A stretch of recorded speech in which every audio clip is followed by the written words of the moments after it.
तो क्या आप जानते हैं कि सीबीआई की स्थापना द्वितीय विश्व युद्ध की परिस्थितियों में से हुआ है? आइए हम इसी पे बात करते हैं। तो देखिए कि जब द्वितीय विश्व युद्ध चल रहा था, तो सेकेंड वर्ल्ड वॉर के दौरान भारत सरकार ने देखा कि राज्य पुलिस और कानून प्रवर्तन एजेंसियां जो है आपूर्ति विभाग में जो रिश्वतखोरी और भ्रष्टाचार था उससे ठीक से निपट नहीं पा रही थी।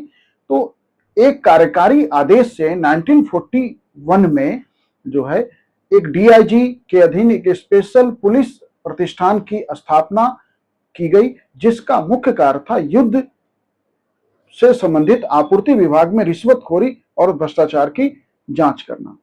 1942 में स्पेशल पुलिस प्रतिष्ठान का विस्तार हुआ और रेलवे को भी उसमें शामिल कर दिया, क्योंकि युद्ध सामग्री की आपूर्ति से रेलवे जो है महत्वपूर्ण रूप से जुड़ी थी।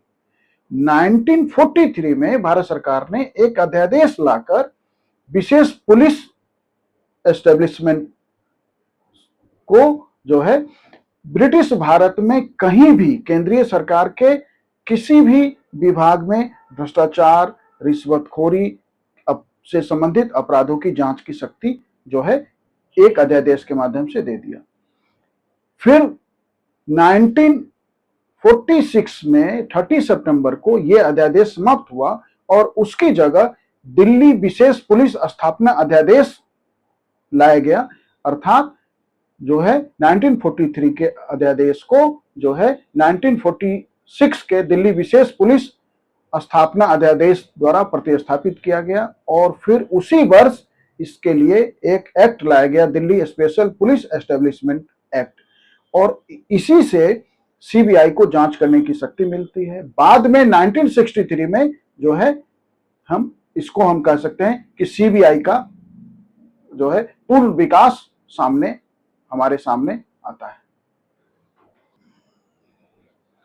दिल्ली पुलिस एस्टेब्लिशमेंट एक्ट के तहत जो सीबीआई बनी, वह सीबीआई देखिए कि आप भारत सरकार की प्रमुख पुलिस जांच एजेंसी है। आप ये समझिए, ये जो है इंटेलिजेंस एजेंसी नहीं है, सीबीआई एक जांच एजेंसी है और भारत की ओर से इंटरपोल के साथ कोऑर्डिनेट भी जो है यही सीबीआई ही करती है। सीबीआई के निदेशक की नियुक्ति 2014 तक जो है वो 1946 का जो दिल्ली पुलिस एस्टेब्लिशमेंट एक्ट है उसके तहत होता रहा।